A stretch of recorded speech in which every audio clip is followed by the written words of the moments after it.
제목은 고고학 스토리와 성경 스토리의 비교입니다. 여리고성 함락에 관해서, 구약 성경의 여리고성 함락에 관해서. 고고학은 유물과 유적을 통하여 옛 인류의 생활, 문화 따위를 연구하는 학문입니다. 성경에는 기적이나 기적 같은 스토리가 있습니다. 그게 정말 역사 속에서 일어났던 것일까요? 아니면 그것을 기록한 사람의 상상력 속에 있던 것일까요? 성경 속에 오랜 과거 시간 전에 일어났다고 하는 엄청난 일의 A의 기록이 있다고 해봅시다.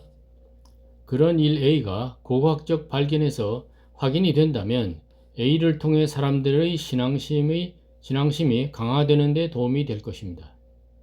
혹은 최소한 마이너스는 되지 않을 것입니다. 만일 확인이 안 된다면 신앙심의 강화, 약화와 관계성이 없을 것입니다. 만일 사건 A가 일어나지 않았다는 반증이 되는 고고학적 발견이 있다면 사람들의 신앙심을 약화시키는 데 기여할 가능성이 높겠습니다. 구약성경 여호수아서에 따르면 대략 기원전 1450년경에 이스라엘 백성이 여리고성을 공격을 했는데 이스라엘 백성이 하나님께서 지시하는 대로 하고 나팔을 부니 성이 무너지고 그리고 나서 공격한 후 여리고성 전투를 승리했습니다. 멀쩡하던 여리고성이 무너졌다고 했습니다. 요즘 과학으로도 여리고성의 주파수와 같은 주파수를 발생하면 동저가 되면서 무너질 수 있습니다. 유리잔의 고유 진동수와 어떤 가수가 내는 목소리의 진동수가 같을 때 유리잔이 깨질 수 있습니다.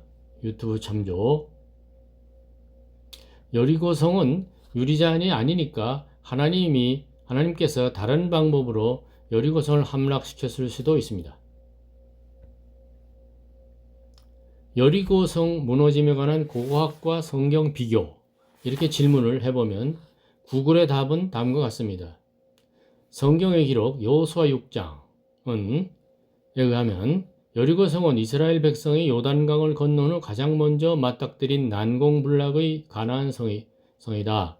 사건 기록은 언약궤를 앞세우고 7일간 성을 돈 후 제사장들의 나팔소리와 백성들의 함성에 성벽이 무너졌다. 입니다. 기록은. 한편 그건 성경 기록이고 한편 고고학 측면에서 여리고, 텔 에스 술탄, 여리고에 대한 주요 발굴은 다음 세 차례에 걸쳐서 1, 2, 3 그렇게 대규모로 진행되었습니다. 1. 1930년대 존 가스탕이 성벽의 파괴 흔적을 발견하고 성경의 연대 기원전 1400년경과 일치한다고 주장했습니다. 그리고 한 20년쯤 지나서 1950년대 캐슬린 캐니언이 탄소 연대 측정 결과 성벽은 기원전 BC 1550년경에 이미 파괴되어 여호수아 시대에는 성이 비어 있었다 라고 반박을 했습니다. 3. 그로부터 한 40년 지났죠. 1990년대 브라이언트 우드가 캐니언, 바로 앞에 2번 캐니언의 데이터를 재분석하여 토기 양식을 근거로 다시 성경적 연대와의 일치성을 주장했습니다. 구글에서 나온 얘기를 한 거고, 또 이 비슷한 얘기가 이제 성소고고학책 유광현역 기독교 문서 선교에서 나온 것, 2013년에 나온 것, 그러니까 번역된 책이고, 원전은 Biblical Archaeology, A Very Short Introduction, 에릭 H. 클라인이 2009년에 난 책이 이게 원전입니다. 그런 책을 참조해 볼 수 있죠. 아래에서는 위 고고학적 결과 1, 2, 3의 우려되는 또는 관계되는 결과나 영향에 대해 논해 볼 것입니다. 위 가스탕의 결과 1930년대에 그 가스탕의 결과에 대해서 무신론자들은 잘 안 믿겠죠. 저 결과는 믿을 수 없다. 유신론자들이 혹은 그런 계통의 학자가 성경에 맞게 결과를 도출했을 것이다 라고 생각하든지 아니면 우연히 들어맞는 것일 수도 있고 아니면 여리고성이 아닌 다른 곳의 발굴일 수도 있다라고 등등 말했을 것입니다. 무신론자 같으면 위 일의 가스탕 결과에 대해서. 반면 그 가스탕 결과에 대해서 일부 유신론자들은 뭔가 신앙의 뒷받침이 되는 게 현대 고고학에서 이루어졌다고 생각했을 것입니다. 위 2번 1950년대 캐슬린 캐니언의 결과를 접했을 때 무신론자는 박수치면서 생각했을 것입니다.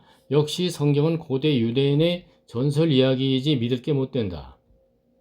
그렇게 생각했을 겁니다. 한편 유신론자들은 캐니언의 결과에 실망했을 것이고 신앙에 반신반의하던 일반 사람들은 그 중에는 뭐 신학 관련 학자, 신부, 목사 다 포함해서 이런 사람들은 큰 영향을 받았을 수 있습니다. 과학이 발전하면서 영과 혼이 부정되는 유물론, 물질주의, 쾌락주의가 팽배한 데는 캐니언의 결과가 더욱 기여했으리라고 봅니다. 그것이 오늘날까지 계속 이어져 영국, 유럽의 교회는 없어져 가고 영국 교회당은 술집, 영업장, 모스크로 바뀌는 현장이 되었을 것입니다. 신앙을 잘 가지고 있던 사람들도 차츰 떠나게 되었을 것입니다. 이와 비교할 만한 예는 기독교가 전래하면서 과거 한국에서 일어났던 반대되는 현상, 그런 것이 참조될 만합니다. 즉 귀신은 예수님에게서 쫓겨나간다. 신앙인에서 다 쫓겨나간다. 또 사람이 죽으면 천국 지옥으로 가면서 다 끝이다. 조상에게 제사 지낼 필요 없다. 이런 이제 생각이 들면서 기독교 신앙인이 급증했다는 거죠. 그건 이제 한국에서의 이제 역현상이고. 자, 아직까지 캐슬린의 결과까지만 아는 성직자는 하나님을 믿는 체하고 신자들을 제대로 인도하지 못할 가능성이 많습니다. 그 캐슬린의 결과는 결국은 그 여리고성이 그런 사실이 없었다는 거가 이제 고고학적 증거다 이렇게 나오는 거니까 그것을 믿는 사람들은 그렇게 잘못될 수가 있다는 거죠. 그러다 보면 더욱이 금전적 성적 문제를 일으키는 성직자들이 성경은 어차피 뻥이다 라고 속으로 생각하면서 계속 몰래 또는 공공연히 저질스러운 짓을 지속하는 나쁜 영향을 미칠 수 있었겠습니다. 위 3. 1990년대 브라이언트 우드의 결과는 위 참고문헌 6학년 성서 고고학 책에 아직 수록이 되어 있지 않습니다. 1990년대 얘기인데 2009년에 나온 고고학 책에 아직 수록이 되어 있지 않습니다. 새로운 고고학의 발견을 모르는 사람이 매우 많을 것이고 지금도 그렇게 많을 것이고 위 2의 캐슬린 결과의 영향이 지금도 계속 중일 것입니다.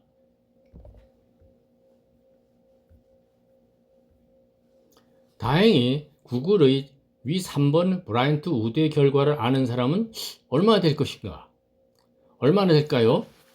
그렇게 많지 않을 것 같아요. 그런 결과가 책에도 아직 안 나온 거 보면 이미 신앙을 떠나간 사람들은 돌아오기 어려울 것이고 술집, 매장, 모스크가 된 영국 교회당 건물이 다시 기독교 교회당으로 되돌아오기도 힘들 것이고 그러기는커녕 영국에서 요사이 산부인과 병원 밖에서 소리 없이 기도하는 사람이 경찰의 제재를 받는다는 소식도 들었습니다. 경찰의 말, 혹시 낙태는 죄이다라고 기도하면서 왜 낙태한 사람을 괴롭히냐, 뭐 이런 뜻이겠죠. 제재를 받는 게. 요즘은 과거 공산주의에 속했던 러시아가 거기에서 벗어나 오히려 그들의 종교회로서 신앙을 지킨다는 소식도 있습니다. 시골 고향에서 혼자 신앙생활하다가 몇 년 전 모친이 시골 고향에서 혼자 신앙생활하다가 그 모친이 별세하자 모친의 유언대로 그 모친이 그 아들 보고 주님의 종이 되라 이렇게 한 거죠. 그러다 보니까 모친의 유언대로 대기업에 이사되는 것을 포기하고 아내 자녀들 반대에 뿌리치고 신학대학원에서 목사 공부하고 최근 모친의 고향교회의 전도사가 된 사람 A가 있었습니다. 충성된 종의 각오로 작은 시골 교회를 복원하고 선교를 시작한 사람이 만일 지나간 3년 신학대학원에서 공부하는 중에 성서 고고학을 배웠다면 위 2에 나오는 캐슬린 캐니언의 결과를 배웠을 것입니다. 즉 여호수아가 여리고성을 공격하러 왔는데 그곳은 이미 100년 전에 폐허가 된 곳이었습니다. 성경의 여리고성 기적적 함락은 고대 유대인의 전설로 사실이 아니다. 이렇게 이제 결론이 나오는 거죠. 잘못하면. 지금은 그 아들이 충성하나 세월이 흘러도 힘들어지면 어차피 성경은 전설이며 진실이 아닌 바 뭐 굳이 따르랴 이런 길을 혹시 갈지 모르겠습니다. 스카이대 경영학과를 졸업하고 목사를 하다가 여자 문제로 쫓겨나서 다른 데에 가서 다시 교회를 차린 비목사도 있는데, 그런 사람도 있는데, 그런 사람도 어차피 성경의 진실성이 흔들리는 종교인데 진실 정의보다는 먹고 살아야 하지, 그래서 그렇게 한 건가, 이런 말도 할 수 있겠습니다. 몇 년 전 새로이 한 남매가 어느 한 대학의 신학대학원에서 각각 신약학, 구약학을 전공하며 공부하는데 위에 나오는 캐슬린 캐니언의 결과를 배웠습니다. 강의 교수도 위 3의 브라이언트 우드의 결과를 모릅니다. 충성된 종이 되기로 새로 신학을 시작한 남매가 캐슬린 캐니언의 결과에 의해서 그거 배우다 보면 의식적으로 반성경적, 반기독교적 세뇌 의식화를 당하는 셈인데, 그러다 보니 요즘 좌파 목사의 수가 많은 것입니까? 안토니오 그람시의 진지전이 진행 중인 것 같습니다. 독일, 미국에서 신학 종교학 박사를 받아 목사 교수하는 사람들이 있는데 그 사람들 역시 위 2에서 나오는 캐슬린 캐니언의 결과를 배웠을 것이고 위 3의 브라이언 우드의 1990년대 결과를 볼 가능성이 높습니다. 그러다 보니 큰 교회, 작은 교회 할 것 없이 성경 말씀에 참된 이해, 진실된 복종이 부족하게 되고 각 신자들의 신앙 수준도 문제가 되고 점점 기독교 신자의 수가 그러다 보면 줄어드는 게 아니겠습니까? 성경 말씀이 과학과 고고학의 지지를 받아야 하는 것도 아니고 필요하지도 않습니다. 성경 말씀은 과학과 고고학과 관련 없이 하나님의 말씀으로 진리를 인간에게 제시한다는 것은 하나의 중차대한 신앙 신념입니다. 불교나 힌두교 등의 종교적 신념 취지에서 그러나 불교나 힌두교 등도 종교적 신념 취지에서 크게 다르지 않을 것입니다. 과학과 고고학의 결과에 일희일비할 것도 아닙니다. 그것들은 그때까지의 가설 이론일 뿐이며 시간이 지나면 또 바뀔 것입니다. 신앙인은 누구의 주입된 성경 지식을 받을 것이 아니고 각각 성경 연구를 잘해서 잘못된 가르침을 분별해야 되겠습니다. 이단, 돈 문제, 여자 문제, 성 문제, 모여라, 헌금 내라, 용자받자, 집 짓자 이런 등의 종교 지도자는 배격해야 되겠죠. 그 가르침을 잘 분별해서 귀중한 신앙을 견실하게 가지고 각자 인생과 세상을 성실히 사는 것이 중요하다고 사료됩니다. 끝으로 성경 말씀 보겠습니다. 여호수아 6장 20절, 이에 백성은 외치고 제사장들은 나팔을 울매 백성이 나팔 소리를 들을 때에 크게 소리질러 외치니 성벽이 무너져 내린지라 백성이 각기 앞으로 나아가 그 성에 들어가서 그 성을 점령하고. 감사합니다.